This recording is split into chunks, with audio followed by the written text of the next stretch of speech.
بسم اللہ الرحمن الرحیم۔ معزز سامعین اکرام، اللہ تبارک و تعالیٰ کی حمد و ثنا۔ آج ہمارا واقعہ حضرت داؤد علیہ السلام کس طرح بادشاہ بنے۔ جب طالوت بنی اسرائیل کے بادشاہ بن گئے تو آپ نے بنی اسرائیل کو جہاد کے لیے تیار کیا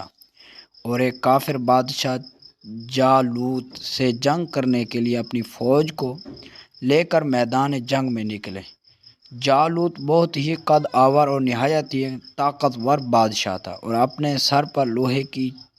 جو ٹوپی پہنتا تھا اس کا وزن 300 تل تھا۔ جب دونوں فوجیں میدان جنگ میں لڑائی کے لیے صف آرا کر چکی تو حضرت طالوت نے اپنے لشکر میں یہ اعلان فرما دیا کہ جو شخص جالوت کو قتل کرے گا میں اپنی شہزادی کا نکاح اس کے ساتھ کر دوں گا اور اپنی آدھی سلطنت بھی اس کو عطا کر دوں گا۔ یہ فرمان شاہی سن کر حضرت داؤد علیہ السلام آگے بڑھے، جو ابھی بہت ہی کم سن تھے اور اب بیماری سے چہرہ زرد ہو رہا تھا اور غربت اور مفلسی کا یہ عالم تھا کہ بکریاں چرا کر اس کی اجرت سے گزر بسر کرتے تھے۔ روایت ہے کہ جب حضرت داؤد گھر سے جہاد کے لیے روانہ ہوئے تو راستے میں ایک پتھر بولا کہ اے داؤد،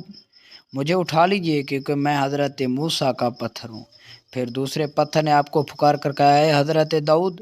مجھے اٹھا لیجئے کیونکہ میں ہارون کا پتھر ہوں۔ پھر ایک تیسرے پتھر نے آپ کو پکار کر عرض کیا کہ اے داؤد، مجھے اٹھا لیجئے کیونکہ میں جالوت کا قاتل ہوں۔ آپ نے ان تینوں پتھروں کو اٹھا کر اپنے جھولے میں رکھ لیا۔ جب جنگ شروع ہوئی تو حضرت داؤد علیہ السلام اپنی گھوپن لے کر صفوں سے آگے بڑھے اور جالوت پر آپ کی نظر پڑی تو آپ نے ان تینوں پتھروں کو اپنی گھوپن میں رکھ کر اور بسم اللہ پڑھ کر گھوپن سے تینوں پتھروں کو جالوت کے اوپر پھینکا اور یہ تینوں پتھر جا کر جالوت کے ناک اور کھوپڑی پر لگے اور اس کے پیچھے کو پاش کر کے سر کے پیچھے سے نکل کر 30 جالوتیوں کو لگے اور سب کے سب مقتول ہو کر گر پڑے۔ پھر حضرت داؤد علیہ السلام جالوت کی لاش گھسیٹتے ہوئے لا کر اپنے بادشاہ حضرت طالوت کے قدموں میں ڈال دیا۔ اس پر حضرت طالوت اور بنی اسرائیل بے حد خوش ہوئے۔ جالوت کے قتل ہو جانے سے اس کا لشکر بھاگ نکلا اور حضرت طالوت کے فتح مبین ہو گئے اور اپنے اعلان کے مطابق حضرت طالوت نے حضرت داؤد علیہ السلام کے ساتھ اپنی لڑکی کا نکاح کرا دیا اور اپنی آدھی سلطنت کا اس کو سلطان بنا دیا۔ پھر پورے 40 برس کے بعد حضرت طالوت بادشاہ کا انتقال ہو گیا تو حضرت داؤد علیہ السلام پوری سلطنت کے بادشاہ بن گئے، اور جب حضرت شمویل علیہ السلام کی وفات ہو گئی تو اللہ تعالیٰ نے حضرت داؤد علیہ السلام کو سلطنت کے ساتھ ساتھ نبوت سے بھی سرفراز فرما دیا۔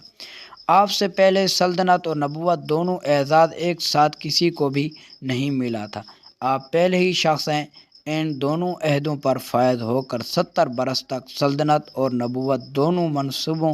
منصبوں کے فرائض پورے کرتے رہے، اور پھر آپ کے بعد آپ کے فرزند حضرت سلیمان علیہ السلام کو بھی اللہ تعالیٰ نے سلطنت اور نبوت دونوں مرتبوں سے سرفراز فرما دیا۔ اس واقعے کا اجمالی بیان قرآن مجید کے سورۃ البقرہ میں اس طرح ہے، جس کا ترجمہ اور حضرت داؤد نے جالوت کو قتل کر دیا اور اللہ نے انہیں سلطنت اور حکومت عطا فرمائی اور انہیں جو چاہا سکھا دیا۔ حضرت داؤد علیہ السلام باوجود کہ ایک عظیم سلطنت کے بادشاہ تھے، مگر ساری عمر اپنے ہاتھ کی دستکاری کی کمائی سے اپنے خورد و نوش کا سامان کرتے رہے۔ اللہ تعالیٰ نے آپ کو یہ معجزہ عطا فرما دیا تھا کہ آپ لوہے کو ہاتھ میں لے لیتے تو وہ موم کی طرح نرم ہو جایا کرتا تھا، اور آپ اس سے زرہیں بنا کرتے تھے اور ان کو فروخت کر کے اس رقم کو اپنا ذریعہ معاش بنائے ہوئے تھے، اور اللہ تعالیٰ نے آپ کو پرندوں کی بولی بھی سکھا دی تھی۔ حضرت طالوت کی سرکشت کے طرح حضرت داؤد علیہ السلام کی مقدس زندگی سے یہ بھی سبق ملتا ہے کہ اللہ تعالیٰ نے جب اپنا فضل و کرم فرماتا ہے تو ایک لمحہ میں رائی کو پہاڑ اور ذرے کو آفتاب بنا دیتا ہے۔ غور کرو کہ حضرت داؤد علیہ السلام ایک گمسن لڑکے تھے اور خود نہایت ہی مفلس اور ایک غریب باپ کے بیٹے تھے، مگر اچانک اللہ تعالیٰ نے ان کو اتنے عظیم اور بڑے بڑے مراتب اور درجات کے اعزاز سے سرفراز فرما دیا،